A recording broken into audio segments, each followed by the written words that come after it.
बहुत लोग ये सोचते हैं कि बंदा सऊदी रहता है, ऐश करता होगा, खूब रुपया कमाता होगा,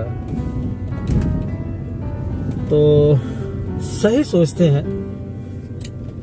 जो भी लोग सऊदी रहते हैं वो ऐश तो करते हैं, पैसा भी कमाते हैं, लेकिन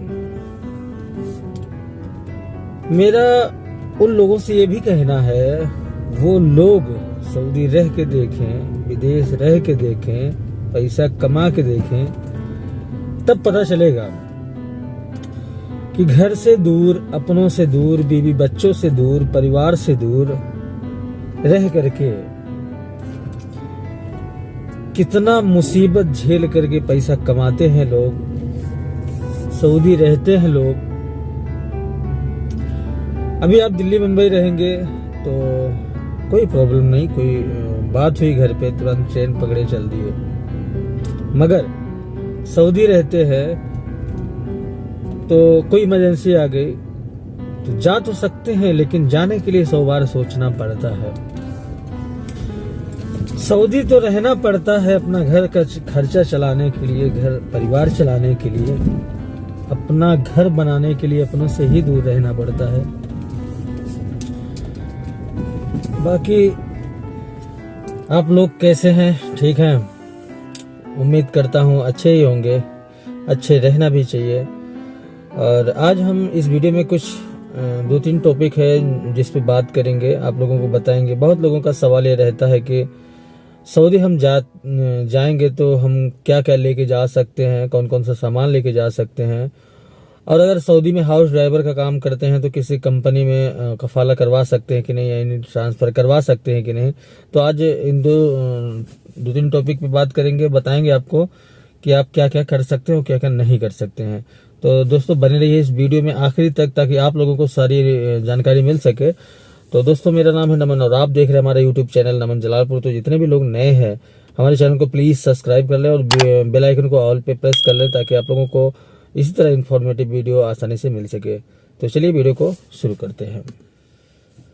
तो दोस्तों बहुत लोग के मन में ये सवाल है कि हम सऊदी अगर जा रहे हैं तो क्या क्या लेके जा सकते हैं, और बहुत लोगों के मन में ये भी सवाल है जो यहाँ सऊदी रहते हैं वो यहाँ से क्या क्या लेके जा सकते हैं। तो हमने 1-2 वीडियो में बताया भी है कि आप यहाँ से क्या क्या लेके जा सकते हैं। आज फिर से बता दे रहे हैं एक बार, जो लोग नहीं देखे हैं।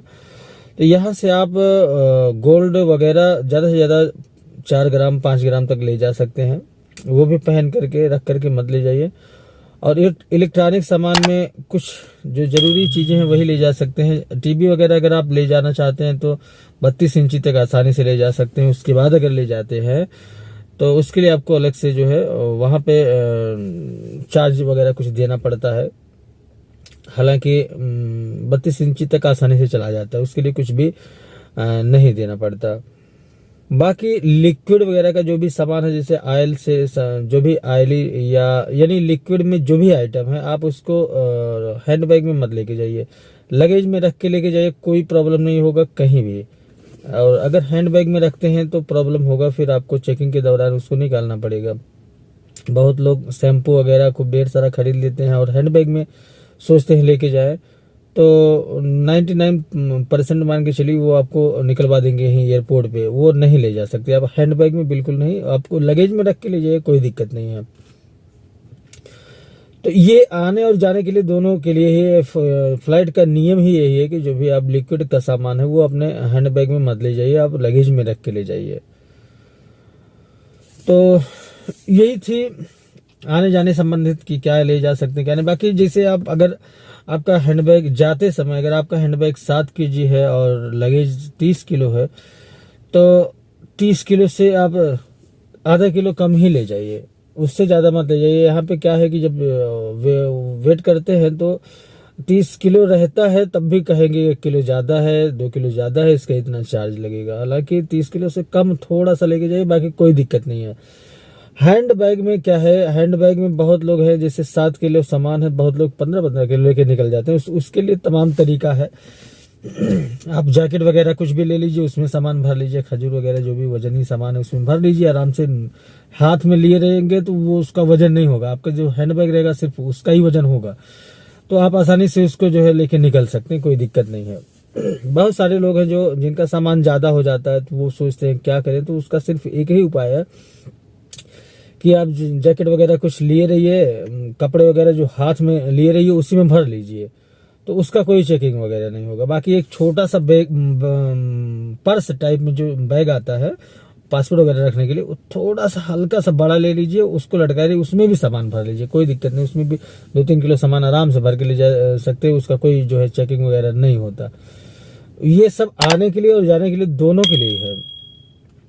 तो दोस्तों बहुत सारे लोग जो है ये सोचते हैं कि हम हाउस ड्राइविंग के काम में जा रहे हैं तो वहां से हम ट्रांसफर करवा सकते हैं कि नहीं। तो मेरे भाई बिल्कुल करवा सकते हैं, लेकिन उसके लिए कुछ नियम और शर्तें हैं जिसके बारे में बता रहे हैं आपसे। जैसे आप हाउस ड्राइवर में आ रहे हैं किसी कफील के यहाँ, ठीक है, तो हाउस ड्राइवर में क्या होता है कि 90 दिन का जो है वैलिडिटी होता है। जब आपका वीजा स्टम्प होता है तो 90 दिन का होता है वैलिडिटी। 90 दिन के अंदर आपको अगर काम वगैरह नहीं जमता है तो आप आराम से जा सकते हैं, बिना बताए कफील के जा सकते हैं घर। और अगर जमता है तो कोई बात नहीं। अगर आप किसी कफील के यहाँ रह रहे हैं, 1-2 साल रह चुके हैं, आप सोचते हैं कि हमको कंपनी में अपना जो है कफाला करवाना है, कंपनी के ड्राइवर में आसानी से करवा सकते हैं, कोई दिक्कत नहीं। लेकिन अगर आप किसी कंपनी में रहते हैं तो वो हाउस ड्राइवर में आप कफाला नहीं करवा सकते, ये नियम है। क्योंकि कंपनी का जो खर्च होता है एकामा का वो ज्यादा होता है, और जो हाउस ड्राइवर का एकामा का खर्च होता है वो बहुत कम होता है। इसलिए हाउस ड्राइवर का तो कंपनी में हो जाएगा, लेकिन कंपनी के जो ड्राइवर है वो हाउस ड्राइवर में नहीं होगा। तो अगर आप हाउस ड्राइवर में काम करते हैं और आप किसी कंपनी में बातचीत करके आराम से कफाला करवा सकते हैं। अगर आपका कफील चाहेगा तो, आपका कफील चाहेगा तभी करवा सकते हैं, नहीं तो आपको एग्जिट लगा देगा अगर आप बोलेंगे तो। अगर आपको काम नहीं करना, जबरदस्ती यहाँ कुछ भी नहीं हो सकता, कुछ भी नहीं होता।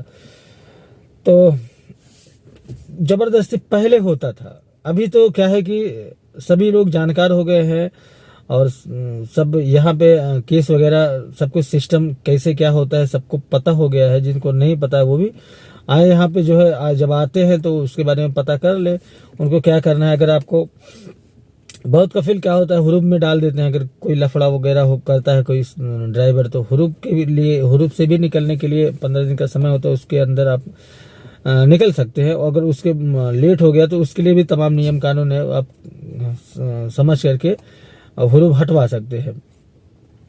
हालांकि बहुत कफील जो होते हैं वो नहीं लगाते, कुछ गिने चुने हैं जो लगाते हैं। वो सोचते हैं कि मतलब उनसे अगर आप बेमुरवती कोई बात करेंगे, बदतमीजी से कोई बात करेंगे तो वो लोग कुछ भी कर सकते हैं। मेरे कहने का मतलब ये है। तो अभी तो टाइम हो रहा है सुबह 6:30 बज रहा है। तो हमने डेली मदरसा आजकल रह रहा है। पहले तो एक दिन होता था तो 2 दिन मदरसा जाती ही नहीं थी लड़की, लेकिन आजकल डेली जा रही है। लेकिन मैंने उससे बोल दिया कि जब तू फोन करेगी या मैसेज करेगी तभी मैं आऊँगा तुझे रिसीव करने के लिए। तो वो मैसेज सुबह 5 बजे ही मैसेज कर देती है कि आपको 6:10 पे 6:20 पे आना है, तो जाता हूँ। क्योंकि क्या होता है कि कई बार मैं जा करके वहाँ वेट करता हूँ और वो जाती ही नहीं, फ़ोन करता हूँ फ़ोन ही नहीं उठाती। तो मैं उससे साफ बोल दिया कि जब तेरा फ़ोन आएगा या मैसेज आएगा तभी मैं आऊँगा, उसके पहले नहीं आऊँगा। तो यहाँ ऐसा भी होता है कि तुमको वो उनको स्कूल या यानी मदरसा नहीं जाना है तो आपको बताएंगे नहीं, आपको खुद पूछना पड़ेगा। तो उसके लिए पहले से ही आप बोल के रखो कि अगर जिस दिन स्कूल नहीं जाना, मदरसा नहीं जाना है तो हमको जो है इंतजार मत करवाओ। हालांकि मेरे लिए प्रॉब्लम है, यानी जहाँ हम रहते हैं वहाँ 1 किलोमीटर दूर घर रहता है, तो प्रॉब्लम का मतलब यही है कि आपको डेली जाना पड़ता है। लेकिन बहुत लोग हैं जो कफील के घर में ही रहते हैं तो उनके लिए तो कोई प्रॉब्लम नहीं, अपना तैयार होके इंतजार किए, अगर बेल बजी तो गए, नहीं बजे तो कोई बात नहीं। लेकिन उन लोगों के लिए तो कोई दिक्कत नहीं है। बाकी रात में 12-1 बजे अगर सोते हैं तो भाई अगर मदरसा नहीं है तो थोड़ा लेट उठेंगे, कोई दिक्कत नहीं। लेकिन मदरसा है, सोच रहे हैं कि मदरसा है और उठ गए, सुबह में अलार्म लगाए उठ गए, और उसके बाद लड़की या लड़का जो भी है मदरसा गया ही नहीं, तो गुस्सा लगता है कि साला उठ गया और गया ही नहीं।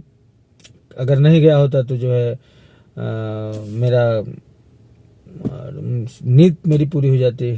तो ये छोटी सी वीडियो सोचा आप लोगों के लिए बना दूं, थोड़ी सी जानकारी से दे दूं। तो जितने भी लोग हैं, वीडियो खत्म करने से पहले छोटी सी रिक्वेस्ट है कि जितने भी लोग नए हैं हमारे चैनल को सब्सक्राइब कर दो। सब्सक्राइब कर दो यार, सब्सक्राइब करने में क्या जाता है, सब्सक्राइब कर दो और बेल आइकन को ऑल पे प्रेस कर लो। फिर मिलते हैं किसी अन्य वीडियो में। सब्सक्राइब तो कर ही दिया होगा, चैनल को सपोर्ट करो, भाई को सपोर्ट करो यार, तभी ना। देखो जितने भी छोटे लोग हैं वीडियो बनाते हैं उन लोगों को सपोर्ट करना चाहिए, तभी ना वो आप लोगों के लिए कुछ हिम्मत करेंगे बात करने के लिए या जानकारी देने के लिए। नहीं सपोर्ट करेंगे तो कैसे। चलिए फिर मिलते हैं किसी नए वीडियो में, तब तक के लिए बाय, टेक केयर।